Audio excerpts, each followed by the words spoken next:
Alright, so this chapter of Black Clover has for me been very long awaited. It served to further illustrate the tutelage and conditions required of an incredible power promised to us oh so long ago. In the last chapter, Asta, having defeated the horrible ancient demon as it attacked the Clover Kingdom, would swiftly realize that even with his newfound power, getting to the Spade Kingdom would take a very long time. And he would think this to himself just before his transformation would come undone, showing just how unrefined it still stands to be. However, he would be saved and joined by the members of the Black Bulls, yet to join in on the battle.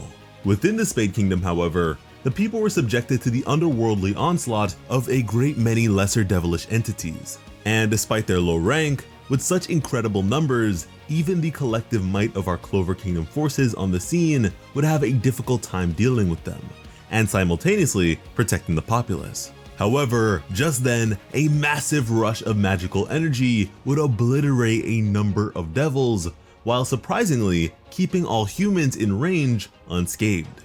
As we would then see our many characters who had been training with the elves, a moment that I have been waiting oh so long for. And with that, this chapter would begin with a flashback of Noelle and everyone else beginning their training. Here, they would be greeted by the magical entity known as Dryad, who would express that they possess a bit of foresight that allowed them to foresee this meeting. Now, this being the very same Dryad who had instructed the elves to assist this group in their time of need following their battle against Vanica and the Dark Triad. They then speak of the gateway connecting the underworld to theirs being a problematic situation, one that would endanger their home, and so they were especially willing to help out in any way possible. And you know, this is a very chummy and gleeful character, something our group did not picture would be the case.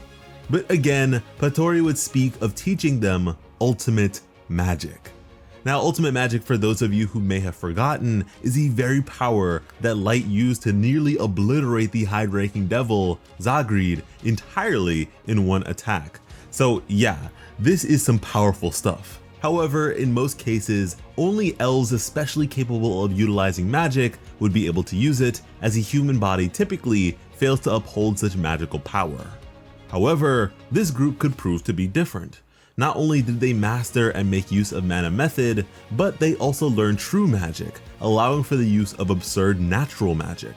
Which is to say that they have the capacity to tap into and control a wellspring of magic even beyond that which may be present within their own bodies to begin with. And with this sort of surplus, ultimate magic should be available to them. And by now being in the home of the elves, a true haven of ambient magical power, their bodies, in the act of training, would grow to be far more in tune with mana itself, ultimately allowing them to transcend true magic and foster the power of ultimate magic. But now in the present, our many characters would make use of their incredible magical control, all simultaneously unleashing their true magics to outright decimate the opposition, all while keeping the populace unharmed. And this is nothing to scoff at. This level of magical manipulation is practically unheard of in humans, and this is only just the beginning of their display, mind you, as Noelle is here and wants all the smoke from Vanica, which frankly at this point is my most anticipated matchup for this arc right now.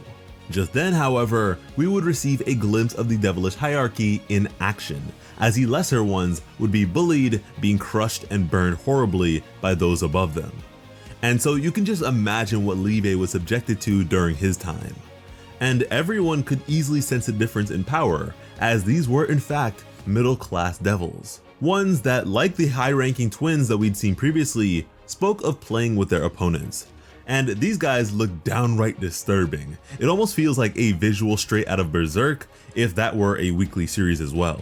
And in seeing these guys, a quick remembrance would be had of Dryad's words, that the lower caste of devils would pretty much just be fodder to their magical output at this point.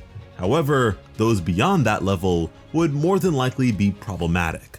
Something I don't imagine we really needed further elaboration on. I thought it was kind of self-explanatory, but I'll take it because Luck was excited by this and was eager to test his new abilities on them. This incendiary devil would begin by outstretching a hand with a sizable ball of fire emerging from it. However, in a flash, Luck would zip on over and straight up kick the creature's arm right off before they could even process his movement. Another was dumbfounded by this, but again, Luck would move, and we would see the true power of his ultimate lightning magic, an absolutely menacing form that allowed him to decimate, decapitate, and disembody each of these devils in one fell swoop, now clutching onto the head of one of them. Now remarking that if they can't keep up with his movements, it's not exactly much of a game now, is it? However, the situation within the castle was growing even more dire as it was simultaneously burning and freezing over.